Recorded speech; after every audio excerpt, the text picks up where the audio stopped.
I have this framed wood board that I got from Michaels. It measures 20 by 10 inches. And I'm going to start by removing the front sticker.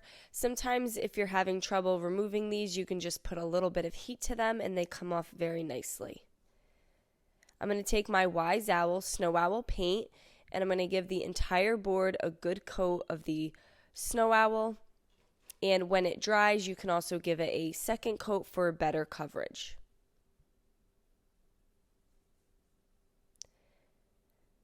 I'm going to set that aside to dry, and I have some wood letters. I get these from Hobby Lobby, and I'm going to spell out the saying merry and bright. I have my black spray paint, and I'm just going to spray paint on top of the letters. You can pick any color of your choice, and you do not have to use the spray paint. Once those are dry, I'm going to add the letters to the bottom of my board. I'm using my straight edge and the framed edge of the board just to keep my letters nice and straight. And I'm adding a small amount of Elmer's wood glue to the back side to help adhere it to the board. And I'm going to go across the entire bottom with the saying merry and bright. And I'm also staggering my letters. You can do them straight across if you prefer. I have some jute in these mini ornaments. These are wood. I got them from the mini Christmas section of Walmart for $1.98. And I'm going to remove the wood ornaments and string them onto my piece of jute.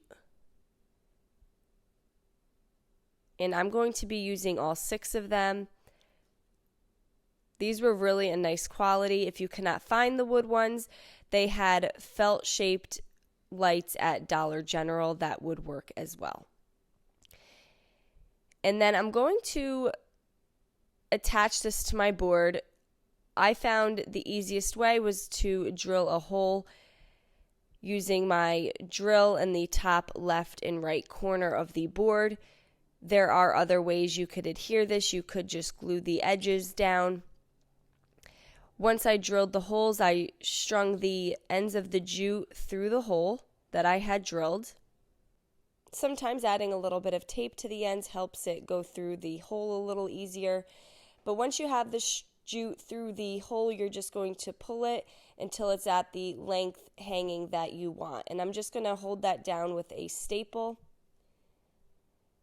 And then you can spread out the wood light bulbs, and I'm going to use some hot glue to adhere mine in place so that they're not moving and sliding all over the place. You can lay these in any direction of your choice, and you can also use some E6000. And there we go. Now we just have this very easy, inexpensive merry and bright sign. I hope you guys enjoyed this video. Paint products, tissue paper transfers, and mesh stencils can all be found on our webpage at chalkitupfancy.com. And don't forget, you can also check out other tutorials on our webpage as well. Have a great day.